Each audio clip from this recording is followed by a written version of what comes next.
नमस्कार विद्यार्थी मित्रांनो, मराठी जी के या यूट्यूब चॅनेलवरती सर्वांचे स्वागत आहे। तर आजच्या व्हिडिओमध्ये आपण काल झालेल्या राज्य उत्पादन शुल्क भरतीमध्ये काय जी के क्वेश्चन्स विचारण्यात आले होते, तर सर्व क्वेश्चन्स आज आपण पाहणार आहोत।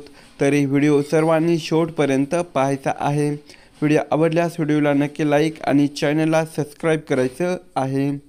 चला तर मग व्हिडिओला सुरुवात करूया। तर पहा, प्रश्न क्रमांक पहिला असा होता, तात्या टोपे यांचे पूर्ण नाव पुढीलपैकी काय आहे?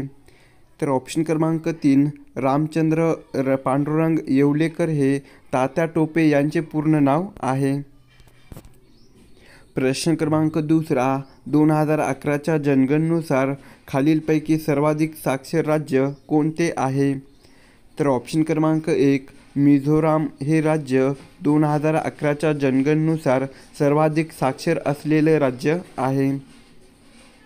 प्रश्न क्रमांक तिसरा डास हा खालीलपैकी कोणत्या प्राणी संघात येतो? तर ऑप्शन क्रमांक 2 संघ अर्थपोडा या संघामध्ये डास हा प्राणी येतो। प्रश्न क्रमांक चौथा 2011च्या जनगणनेनुसार हिंदू धर्माची लोकसंख्येची साक्षरता ही पुढीलपैकी किती आहे? तर ऑप्शन क्रमांक 4 73.3% इतकी 2011च्या जनगणनेनुसार हिंदू धर्माच्या लोकसंख्येची साक्षरता आहे।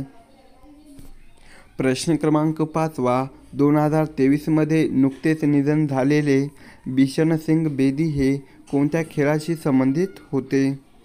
तर ऑप्शन क्रमांक 3 क्रिकेट या खेळाशी 2023मध्ये नुकतेच निधन झालेले बिशन सिंग बेदी हे संबंधित होते। प्रश्न क्रमांक 6 खालीलपैकी कृष्णा नदीची उपनदी कोणती आहे? तर ऑप्शन क्रमांक 1 भीमा ही कृष्णा नदीची उपनदी आहे। प्रश्न क्रमांक 7 पुण्यामध्ये होम रूल लीगची स्थापना कोणी केली? तर ऑप्शन क्रमांक 2 पुण्यामध्ये लोकमान्य टिळक यांनी होम रूल लीगची स्थापना केली। प्रश्न क्रमांक 8 लिओनेल मेसी याला 2023चा कोणता पुरस्कार भेटला होता?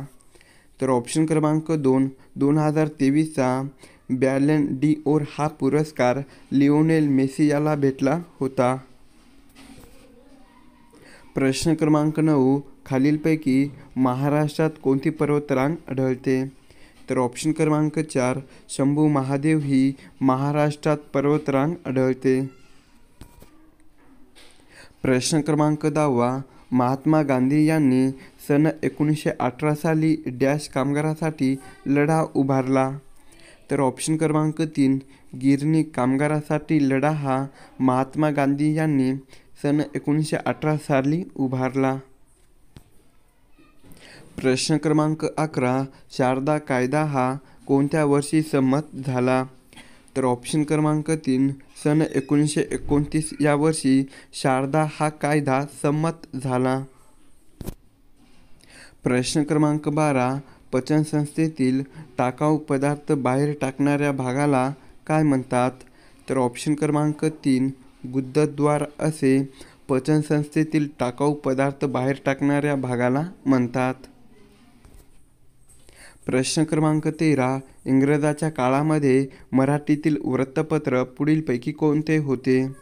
तर ऑप्शन क्रमांक 2 केसरी हे इंग्रजांच्या काळामधील मराठीतील वृत्तपत्र होते। प्रश्न क्रमांक 14 महाराष्ट्रातील तिसरे सर्वात मोठे विमानतळ कोठे आहे?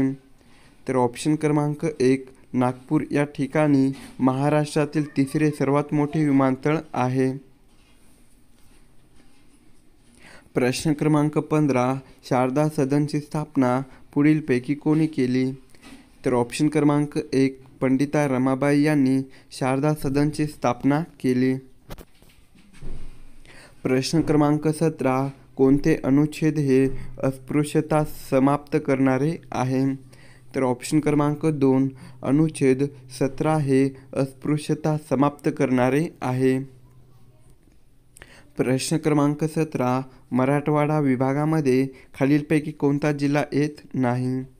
तर ऑप्शन क्रमांक 3 नंदुरबार हा जिल्हा मराठवाडा या विभागामध्ये येत नाही. प्रश्न क्रमांक 18 गुलामगिरी हा ग्रंथ पुढीलपैकी कोणी लिहिला? तर ऑप्शन क्रमांक 3 महात्मा फुले यांनी गुलामगिरी हा ग्रंथ लिहिला. प्रश्न क्रमांक 19 भारतात सरासरी सर्वात जास्त पर्जन्य हे कोणत्या राज्यामध्ये पडते? तर ऑप्शन क्रमांक 2 भारतामधील मेघालय या राज्यामध्ये सरासरी सर्वात जास्त पर्जन्य पडते. प्रश्न क्रमांक 20 सत्यशोधक समाज हा खालीलपैकी कोणाचा आहे? तर ऑप्शन क्रमांक 3 महात्मा फुले यांचा सत्यशोधक समाज आहे. प्रश्न क्रमांक 21 लोकसभा व राज्यसभा यांच्या संयुक्त बैठकीचे अध्यक्षपद खालीलपैकी कोण भूषवतो? तर ऑप्शन क्रमांक 4 लोकसभा सभापती हा लोकसभा व राज्यसभा यांच्या संयुक्त बैठकीचे अध्यक्षपद भूषवतो. प्रश्न क्रमांक 22 दुसऱ्या पंचवार्षिक योजनेचा कालावधी हा खालीलपैकी कोणता होता? तर ऑप्शन क्रमांक 4 सन 1956 ते सन 1961 हा कालावधी दुसऱ्या पंचवार्षिक योजनेचा होता. प्रश्न क्रमांक 23 भारतातील भाषिक तत्वावर निर्माण झालेलं पहिलं राज्य कोणते आहे?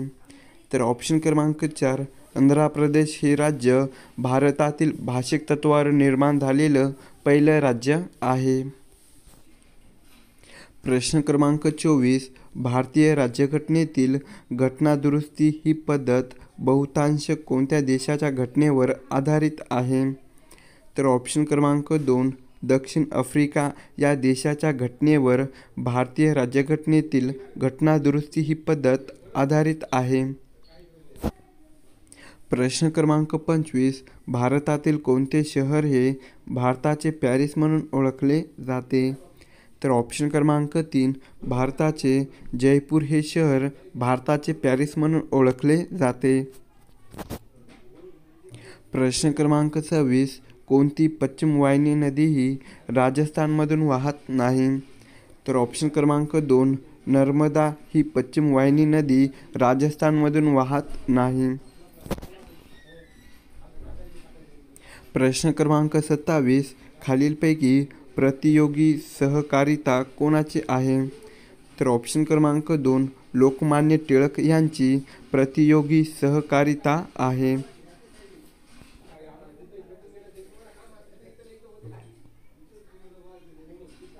प्रश्न क्रमांक 28 सर्वाधिक लिंग गुणोत्तर हे पुढीलपैकी कोणत्या राज्यामध्ये आढळते? तर ऑप्शन क्रमांक 1 केरळ या राज्यामध्ये सर्वाधिक लिंग गुणोत्तर आढळते. प्रश्न क्रमांक 29 मराठी भाषा दिन हा कोणत्या तारखेला साजरा केला जातो? तर ऑप्शन क्रमांक 1 27 फेब्रुवारी या तारखेला मराठी भाषा दिन साजरा केला जातो. प्रश्न क्रमांक 30 जैव तंत्रज्ञान विद्यापीठ खालीलपैकी कोणत्या ठिकाणी आहे? तर ऑप्शन क्रमांक 3 नागपूर या ठिकाणी जैव तंत्रज्ञान विद्यापीठ आहे.